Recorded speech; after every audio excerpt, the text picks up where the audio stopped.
Hey guys, so I'm in the process of replacing a headlight in this 2018 Jeep Grand Cherokee, and I just thought I'd show you the process that I've gone through to get this thing replaced. And you know, replacing a headlight should not be that difficult. This is by far the most difficult headlight I've ever had to replace.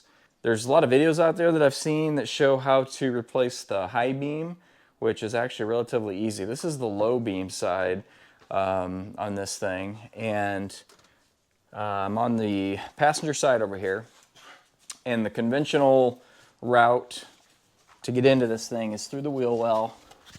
Here, you pull the cap off. Theoretically, you should be able to reach up in there and change the light bulb, right?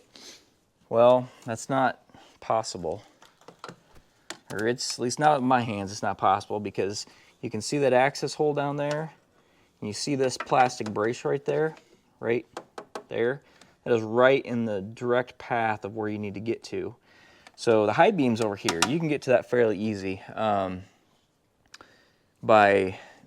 you can actually just, I ended up taking the ECU completely loose, is what I've done here.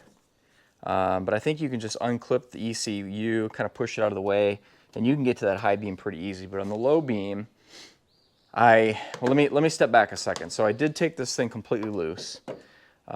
It's possible, now that I've done this, that I probably didn't need to take those connectors off of there. I did because I was going to pull it out all together, but there's a ground and some cable ties and some stuff on there, so I didn't take it out. But I don't think you need to disconnect it all together. But I would say that popping it loose, it comes out real easy. There's a clip here and there's a clip on the bottom, and you can pop this thing out. Just in case you do need to take it loose. I went ahead and disconnected the ground on the battery, which on this thing is underneath the passenger seat.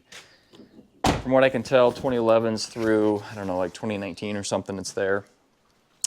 But anyway, I got this out of the way. There's a rubber boot that covers up the back of the low beam. On the slightly older models, there's actually a plastic cap that I think you screw off. And I think on those older models, I don't know when they changed, this headlight changed at some point in time. And when they changed this front end, I think is probably when this thing got more difficult. So what I ended up having to do, so I couldn't get to it from the bottom because there's a brace in the way.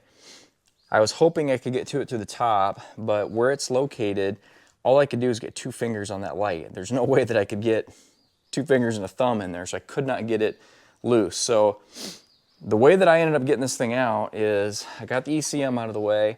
I got my hand down in there. If you look right, I'm not going to be able to show this very well. Okay, if you can see possibly right there, that's actually the back of that headlight housing. You can see that hole. That's what we need to get into. So what I ended up doing was I stuck my left hand through the access port in the wheel well, and then I took my right hand up through the top. And again, since I wasn't able to get a thumb on anything, by using 2 hands, I was able to get that thing turned out of there. And then there's not a lot of excess wire there to get from down below, so I actually pulled it up, clipped the new light on. Use rubber gloves so you don't get oil on them. You don't want these things to burn out prematurely by getting oil on the light. But then trying to get it back in is not easy either. You know, if you're doing a high beam, you can kind of look from the front and you can see where you're at as far as, you know, poking into the hole. On the low beam, it's got this diffuser thing, so you can't even see looking in the front. So it took me a little while of poking around and fishing in there, and I finally found the position that I got it into the hole, and I was able to give it, you know, like a third of a turn or quarter turn to lock it in. So again, 1 hand in the top, 1 hand on the bottom, kind of hugging the car. That's the way I was able to do this. So if there's an easier way, I'd love to know. I mean, this is ridiculous how difficult this is. If that brace wasn't in the bottom, it'd be real easy to go in through the wheel well on the bottom. But that brace is, I mean, it couldn't be in a worse spot. And I sliced my hand all up trying to get in there. But anyway, I got it.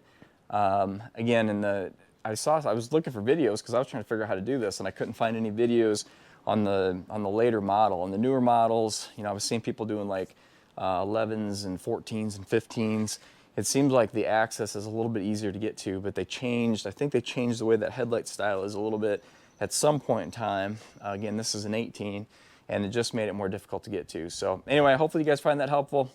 See you in the next video.